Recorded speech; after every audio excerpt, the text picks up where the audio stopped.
자, 이번 시간에는 지난 시간에 이어서 물류의 기능하고 관련되어지는 부분에 대해서 어떤 문제가 출제가 되었는지, 그리고 이런 문제를 풀기 위해서 어떤 내용을 알아야 되는지 이에 대해서 구체적으로 알아보겠습니다.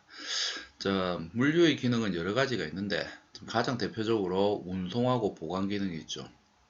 물류 전체 비용 중에서 사실은 운송비가 차지하는 비중이 가장 높다고 볼 수 있습니다. 거의 3분의 2, 약 70% 정도가 운송하고 관련되어지는 비용이라 보면 돼요. 그래서 실제로 이제 운송비를 얼마나 절약할 수 있느냐, 이거는 제품의 판매 가격에도 직결된다고 볼 수가 있습니다. 그리고 이제 보관하고 관련되는 비용이 그 다음으로 많이 차지하죠. 그래서 모든 물류 기업들은 운송하고 보관 비용을 어떻게 하면 줄일 수 있고 효율화할 수 있느냐, 이 부분이 사실은 소비자에게 물품을 공급하는 단가에 상당히 많은 영향을 미친다고 볼 수가 있고, 따라서 여기에 대해서 굉장히 많이 절감하기 위해서 여러가지 기법이라든지 이런 것들을 적용을 하고 있습니다. 자, 운송은 보통 이제 A라는 장소에서 B라는 장소로 물품을 이동시키는 거죠. 그래서 장소적 차이, 장소적 거리를 조정하는 기능, 이게 이제 가장 고유한 기능입니다. 근데 오늘날은 시간적 차이, 시간적 거리도 조정을 하게 되죠. 그 과학기술이 발달하면서 운송하면서 물품의 유통하고 관련되어지는 유효기간이라든지 이런 것을 증가시킬 수가 있습니다. 살아있는 상태에서 내륙지방에서 횟감을 공급받을 수 있는 가장 큰 이유는 회차라고 하는 신선한 상태의 그 횟감을 그대로 차량으로 이동을 하면서, 그래서 실제로 내륙 지역에서도 신선한 회를 먹을 수 있는 이제 그런 것들이 전부 다 이제 그 과학기술의 발달로 인해서 일어난 거죠. 근데 회차는 결국은 A라는 장소에서 B라는 장소, 산지에서 소비지로 횟감을 이동시키는 기능을 합니다. 결국은 유효기간을 연장시킬 수가 있죠. 그래서 오늘날은 이 운송 기능이 시간적 차이하고 장소적 차이 두 개 다 조정하는 기능을 가지고 있습니다. 과거에는 운송 기능하면 장소적 차이만을 조절하는 기능으로 해서 많이 언급이 되어졌습니다. 근데 오늘날은 장소적 거리도 조정할 수 있고 시간적 거리도 조정할 수 있고, 운송은 두 가지 모든 요건을 다 조정하는 중요한 기능을 하고 있다라는 거죠. 그래서 이제 냉동차라든지 수산물 횟감 차량이라든지 이런 부분들이 실제로 이제 시간적 거리와 관련되어진 조정 기능에 대해서 상당히 중요한 역할을 하고 있다. 이렇게 이제 정리를 하시면 될 것 같습니다. 자, 그 다음에 물류의 기능 중에 보관 기능이 있죠. 보관이라고 하는 것은 물품 자체가 원래의 품질 상태를 그대로 유지할 수 있도록 하는 기능이죠. 결국은 이제 유효기간하고 관련되어진 부분이기 때문에 시간적 거리를 조정하는 거죠. 순수하게 시간적 거리 조정하고 관련되어진 기능은 보관 기능이라고 볼 수가 있습니다. 자, 그 다음에 물류의 기능 중에 하역이라는 게 있습니다. 자, 하역은 이걸 하역에 대한 개념을 질문을 하게 되면 대부분 물품을 내린다라고 이렇게 얘기하는데, 물론 반 정도는 맞았어요. 하역은 물품을 적재하는 거하고 내리는 거하고 두 가지를 다 합쳐서 하역이라 부릅니다. 결국은 물품이 보관되고 있는 과정에서 운송이 되기 위해서는 물품을 실어야 되죠. 그리고 이러한 운송이 끝나고 나서 어떤 집결지라든지 또는 이제 거점 배송지에 도착하게 되면 다시 물품을 내려야 됩니다. 그래서 하역은 물품을 실는 활동하고 내리는 활동 두 가지를 다 합쳐서 이제 하역 기능이라고 얘기를 합니다. 그래서 다른 말로 하면은 앞에서 봤던 운송 기능이나 보관 기능, 이 사이에 있어서의 양면에 있어서 물품에 대한 취급을 하는 과정, 이것을 이제 하역이라 얘기할 수 있습니다. 자, 포장은 물품을 원래 상태에 유지하기 위해서 물품을 외면하다가 여러가지 기술을 시연한 상태, 이것을 이제 포장이라고 얘기하죠. 포장에서 가장 중요한 것은 보호성입니다. 물품 자체가 보관, 운송, 하역되는 도중에 품질 자체에 영향을 미칠 수 있을 만큼 파손이라든지 이런 게 있으면 안 되죠. 그래서 이와 관련돼서 물품의 보호성하고 관련되어지는 중요한 기능을 수행하는 것이 바로 포장이라고 볼 수 있습니다. 그 다음에 오늘날 유통 가공 기능이 있습니다. 물품이 운송되는 도중에 물품에 여러가지 부가가치를 부여할 수 있는데 이것을 이제 유통 가공 기능이라고 부르죠. 물품이 완전하게 완성된 상태는 아닙니다. 소비자에게 전달되는 과정에서 뭐 여러가지 액세서리라든지 이런 부분들을 부착을 시키는 작업을 수행을 할 수가 있어요. 그렇게 해서 최종 판매점에서 물품이 판매가 될 수 있습니다. 이렇게 물품이 운송되는, 유통되는 과정에 있어서 이제 물품에 대하여 여러 가지 부가가치를 시현하는 상태, 이것을 이제 유통 가공 기능이라 볼 수 있죠. 특히 의류 같은 게 제일 대표적이라 볼 수 있어요. 의류 같은 게 생산이 되어져서 나올 때부터 여러 가지 스냅 단추라든지 또는 액세서리나 지퍼나 이런 것이 장착이 되어져서 이동이 되어지는 물품도 있지만, 어떤 물품들 같은 경우에는 실제로 판매점에 도착을 하게 되면 실제 소비자들이 구매할 수 있는 매장에 입점하기 전에 그때 이제 물품 자체의 독특한 특성을 액세서리나 이런 것들로 해서 차별화를 주는 작업을 수행을 할 수가 있습니다. 그러면 실제로 판매되기 전에 물품에 여러 가지 물품들을 부착을 시키게 되죠. 의류 같은 경우에. 이제 이게 바로 유통 가공 기능이라 볼 수가 있습니다. 요즘은 소비자의 기호나 이런 것들이 너무나 다양해지고 있기 때문에 이런 부분에서 물류에 있어서 유통 가공 기능이 점점 더 많이 소비자의 만족을 증대시키기 위해서 증가되고 있다고 보시면 돼요. 자, 그 다음에 수량 조정 기능이 있습니다. 결국은 생산지에서의 생산량하고 소비지의 소비량 이 자체의 불일치성과 관련되어지는 부분에 있어서 이것을 조정하는 기능이라고 볼 수 있어요. 그래서 생산된 재화를 소비 단위로해서 분산하고 통합하는 기능도 역시 물류의 중요한 기능이라 얘기할 수 있습니다. 그 다음에 가격 조정 기능, 재고라는 것을 활용을 해서 물품 자체에서 가격하고 관련되어지는 부분에 있어서의 효율화를 도모할 수가 있죠. 그리고 이제 품질 조정 기능이라는 것도 오늘날 물류의 굉장히 중요한 기능이라고 볼 수가 있습니다. 특히 신속한 배송, 이게 이제 사실은 소비자에게 만족하고 관련된 거 굉장히 중요합니다. 그래서 뭐 새벽 배송이라든지 이런 배송 방식이라든지 이런 것들도 많이 증가를 하고 있고, 그 다음에 뭐 그 스마트 배송이라든지 이런 걸 통해서 오늘 주문 뭐 8시 이전에 주문하면 내일 물품을 받아볼 수 있다. 이렇게 해서 소비자에게 만족이라든지 이런 부분에 대해서 소비자의 기호 욕구를 많이 이제 충족시켜주고 있죠. 이런 것들은 전부 품질 조정 기능이라고 얘기를 할 수가 있습니다.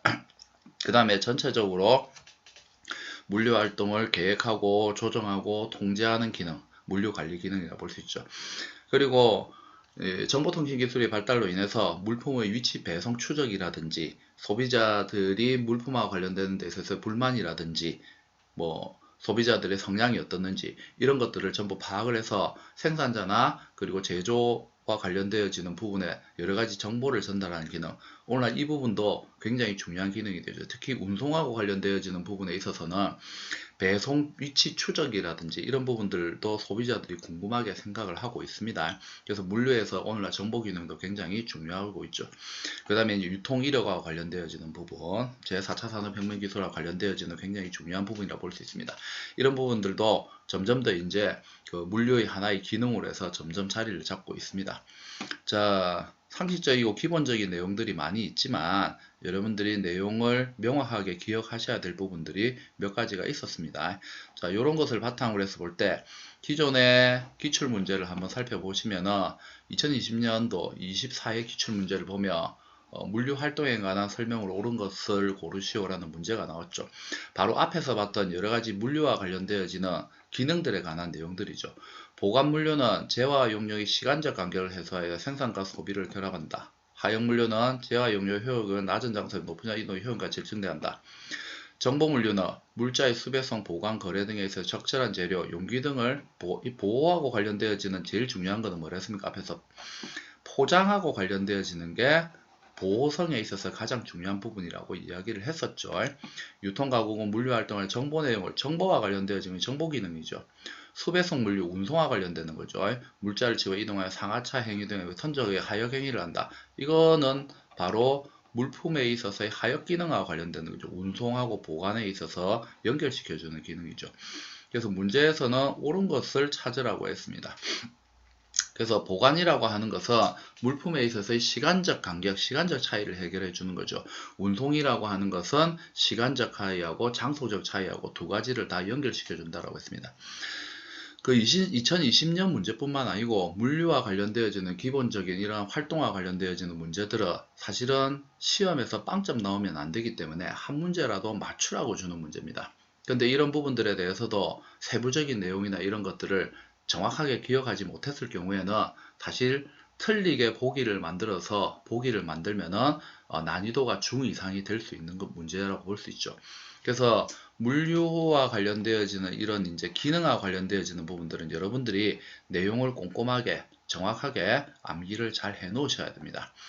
자, 2012년 16회에도 이와 관련되어지는 문제가 나왔죠. 사실은 물류 기능과 관련되어진 문제는 거의 매년 출제된다고 보시면 됩니다. 자, 생산하고 소비에 있어서의 시간적 거리를 조정한다. 시간적 거리를 조절하는 기능은 그 물품에 있어서의 운송하고 관련되어지는 기능이나 보관하고 관련되어지는 기능 두 가지 다 포함이 될 수가 있습니다.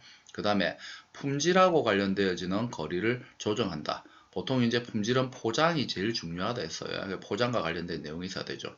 그 다음에 수량적 거리를 조정을 한다. 물품의 집하라든지 배송이라든지 이런 것들도 하죠.